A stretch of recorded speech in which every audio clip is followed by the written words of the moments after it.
जय श्री राम, जय श्री कृष्णा। आप सभी जितने भी हमारे सोशल प्लेटफॉर्म से लोग जुड़े हैं वे सभी लगभग हमसे परिचित हैं और आप जानते हैं कि मैं जल्दी किसी एक अलग से कोई टॉपिक लेकर के आपके बीच नहीं आती हूँ। हमेशा निरंतर श्री कृष्ण की, श्री राम की कथाओं के माध्यम से, श्री हरिचर्चा के माध्यम से हिंदू सनातन धर्म को लेकर के आपके बीच उपस्थित होती हूँ। लेकिन आज बहुत दिनों से लगातार एक चर्चा का विषय बन गया है हमारे हिंदू सनातन धर्म के लिए, जो बहुत ही विचारणीय है वर्तमान की स्थिति में। आप समझ ही गए होंगे कि मैं किन के बारे में बात कर रही हूँ। श्री बागेश्वर बालाजी धाम, ये कोई व्यक्ति विशेष नहीं है जो लोगों ने इस समय एक टेंडेंसी बना रखी, विचार बना रखा है।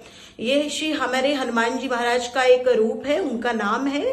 और श्री हनुमान जी की कृपा से उनकी चीजों को, उनकी कथाओं को जो जन जन तक पहुंचा रहे हैं श्री धीरेन्द्र कृष्ण शास्त्री जी, उनके ऊपर कई प्रकार के आरोप प्रत्यारोप, बहुत तरह की बातें, बहुत आलोचनाओं का एक विषय बन चुका है। मैं आज अपने कुछ विचार, क्योंकि मेरे पास में लगातार बहुत से मैसेजेस, बहुत सी कॉल लगातार आ रही हैं, मन विक्षिप्त भी हो रहा था कि ये हो क्या रहा है हमारे हिंदू सनातन धर्म, क्योंकि नाम जुड़ा है हमारे सनातन का, इसलिए मैं इस विषय को लेकर के आई हूँ। जितने भी लोग हमसे जुड़े हैं, शायद मुझे लगता है कि मेरी बात से वो मेरी बात को स्वीकार करेंगे और मेरी बात का समर्थन करेंगे। मैं केवल एक चीज कहना चाहती हूँ कि धीरेन्द्र कृष्ण शास्त्री जी गलत किस जगह पे हैं। वो हिंदू सनातन धर्म की ध्वजा को लहरा रहे हैं, फहरा रहे हैं, जन जन तक पहुंचा रहे हैं, लेकिन वो गलत कहां पर हैं। प्राय लोग सोचते हैं कि जादू टोना और इन सब बातों को पर्चे बना देना, मन की बात पढ़ लेना, वो कैसे कर लेते हैं, ये कहीं ना कहीं गलत है या कुछ है। मैं यहाँ पे एक बात बोलना चाहती हूँ, आप इसको बहुत गौर से, बहुत ध्यान से सुनिएगा। मैंने माना कि अगर वो कोई जादू है या माइंड रीडिंग की बात है, कुछ भी हो जाए, कुछ भी हो, लेकिन उद्देश्य देखिए क्या है। उनका उद्देश्य गलत नहीं है। वो किसी से पैसे की मांग नहीं कर रहे हैं या किसी को अपने पास इस उद्देश्य से नहीं बुलाते हैं कि आप मेरे पास आओ, मैं आपका ये काम कर दूंगा और इसके लिए आपको इतना पैसा देना होगा। अब हम इसको दूसरी भाषा में समझें। अगर मैं ज्योतिष की बात करूं तो ज्योतिष में हमारे यहाँ जितने ज्योतिषाचार्य हैं कि आपके ऊपर इस ग्रह की महादशा चल रही है, अंतरदशा, प्रत्यंतर दशा जो भी चल रही है, इसके कारण से आपकी लाइफ में ये प्रॉब्लम्स क्रिएट हो रही हैं। इसके लिए आप ये उपाय कर लीजिए या ये अनुष्ठान कर लीजिए, और अगर आप ये अनुष्ठान कर लेते हैं तो आपको ये लाभ हो जाएगा। अच्छा, तो पंडित जी कितने रुपए लगेंगे? इतने रुपए लगेंगे, इतना ये होगा। अब मैं इस बात को यहाँ ऐसे करूं, वो भी हमारा विषय है, हमारे हिंदू सनातन धर्म का विषय, लेकिन मैं विश्वास और अविश्वास की यहाँ बात कर रही हूँ। आपने, कोई आचार्य ने आपको कहा कि भाई महामृत्युंजय का जाप होगा, कितने रुपए लगेंगे? 1 लाख की राशि लगेगी। आपने कर दिया, आपने पूजा पाठ करा लिया, अनुष्ठान हो गया, सब कुछ हो गया, लेकिन उसको आप बाद में देखते हैं आपको बेनिफिट कुछ भी नहीं होता है, कुछ भी नहीं मिलता है आपको, तो आप क्या करते हैं? ये तो सोचते हैं ना, जो हर इच्छा। लेकिन यहाँ पे हमारे आचार्य धीरेन्द्र कृष्ण शास्त्री जी किसी से पैसा नहीं ले रहे। अरे किसी का काम हो जाता है, जब मंदिर में आप प्रार्थना करते हैं, ईश्वर के सामने जाकर के अपनी अर्जी लगाते हैं कि हे ईश्वर मेरा ये काम बना देना, हे बालाजी मेरा काम बना, ठाकुर जी मेरा ये काम कर देना, तो मैं ऐसा जो मेरी सामर्थ्य होगी आप कर देते हैं जाके। भगवान तो नहीं कहते हैं ना आपसे कि आप ऐसा करो आकर के। वैसे ही हमारे धीरेन्द्र जी इतनी चीजों को लेकर के आए, कथा के माध्यम से वो कार्य कर रहे हैं। हर कथा में 2 दिन का, 3 दिन का जो भी दरबार लगता है, और जो लोग, अरे 1 लोग, 2 लोग, 3 लोग, मान लिया कि माइंड रीडिंग है या जादू है, टोना है, मत पड़ो उसके चक्कर में। उसके चक्कर में मत पड़ो। आपको कौन कह रहा है कि वहां पे जाओ? कोई मत जाओ। लेकिन जो उनकी कथाएं हैं या उनका जो उद्देश्य है, मैं सब कुछ हटा देती हूं किनारे कि सब कुछ गलत है, ये अंधविश्वास है, या एक ये क्या कहना चाहिए, एक नजरबंद वाली बात है लेकिन इन सबके बाद में मेरा उनको समर्थन देने का जो एक मेन कॉज है वो ये है कि उनका उद्देश्य गलत नहीं है। उनका उद्देश्य सनातन धर्म के ध्वजा को, पताका को पूरे विश्व में जो लहरती है उसे और लहराना है। लेकिन विडंबना ये है कि हमारे इस भारत देश में हिंदू सनातन धर्म में अपने पिता को पिता कहने के लिए भी अगर लोगों का बस चले ना तो दूसरे से पूछना पड़ेगा।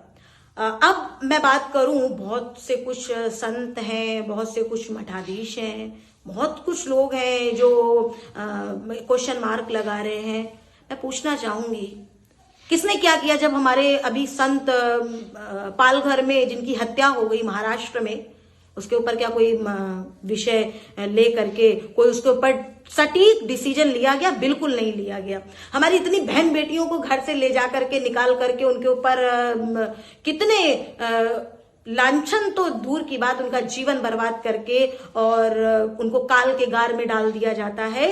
और न जाने कितने अलग अलग पंथ के लोग आकर के ऐसा करते हैं। उसके बाद जो बोलता है, अगर कोई एक ने बोल दिया उसके ऊपर बहुत उसका दबाव पड़ जाएगा, बहुत उसको प्रताड़ित किया जाएगा और वो व्यक्ति एक दिन शांत हो जाता है, किनारे बैठ जाता है और जिसके साथ गलत हुआ उसका कुछ नहीं होता है, वो इस दुनिया से चला जाता है। लेकिन उसी में से एक व्यक्ति निकलता है जो हमारे धर्म के लिए चीजों को आगे लेकर के जो सटीक चीजें आता है। तो हमारे धर्म से, हमारे हिंदू सनातन धर्म में आप सारी चीजों को किनारे करो ना, हिंदू सनातन याद रखो ना, इतना याद नहीं रखता है। सनातन, सनातन मतलब फॉरएवर, फॉरएवर मतलब जो सदियों से चला आ रहा है, आज भी है और अनंत काल तक रहेगा, उसको कोई काटने वाला नहीं है। अरे ऐसे धर्म पर गर्व होना चाहिए, उसके साथ खड़े रहो। अगर ऐसा ही हुआ जब ध्रुव जी आए, जब प्रहलाद जी आए, जब तुलसीदास जी आए, जब सूरदास जी आए, सबने उनके ऊपर एक प्रश्न चिन्ह लगाया, एक क्वेश्चन मार्क लगाया। अच्छा ऐसा है, ऐसा है, ऐसा भी हो सकता है, ऐसा भी 5 वर्ष के बालक ने तपस्या प्रारंभ की थी ध्रुव जी ने।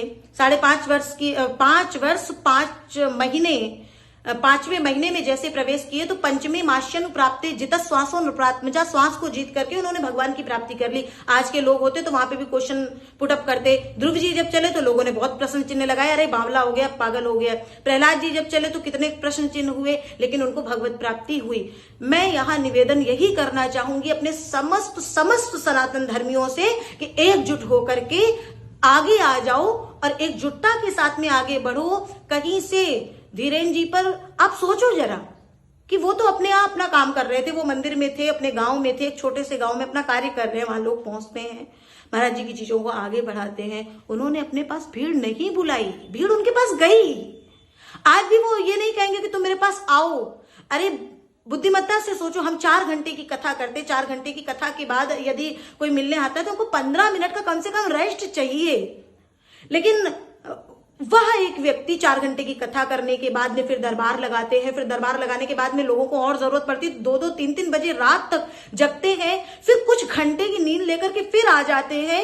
ये किसके लिए? कौन सा उनका इतना बड़ा परिवार है? ये कौन से उनके पहनावे में ऐसा आप देख रहे हैं कि हीरा मोती जड़े हैं कि वो अपने विषय भोगों को भोग रहे हैं? शर्म आनी चाहिए उन लोगों को जो प्रश्न चिन्ह पे प्रश्न चिन्ह लगाते हैं। हिंदू सनातन धर्म के लिए जो भी कोई आगे आता है उसको दबा दिया जाता है, डिगा दिया जाता है। न जाने कितने हमारे लोगों को बहुत इतिहास के ऐसे ऐसे पन्ने के बारे में पता है जिसके बारे में कोई नहीं जानता है, लेकिन वो केवल इसलिए चुप होकर के बैठे हैं, मौन होकर के बैठे हैं, क्योंकि अगर हम बोलेंगे तो कहीं ना कहीं हमको एक लांछन लगेगा या फिर हमको बता दिया जाएगा चुप हो जाओ नहीं तो तुम मार दिए जाओगे। इस डर से बहुत लोग बिल्कुल मौन होकर के बैठ जाते हैं। ऐसा इस बार नहीं होना चाहिए। अगर धीरेन्द्र कृष्ण शास्त्री जी आगे आए हैं तो उनके लिए हमारे समस्त सनातन धर्मी एकजुट होकर के आगे बढ़े और जो सही बात है उसको लेकर के आगे आए। पर्चा बनाना या नजरबंद करना या माइंड रीडिंग करना ये विषय बिल्कुल अलग है, लेकिन सनातन धर्म का विषय जो है वो सर्वोपरि था, है और रहेगा।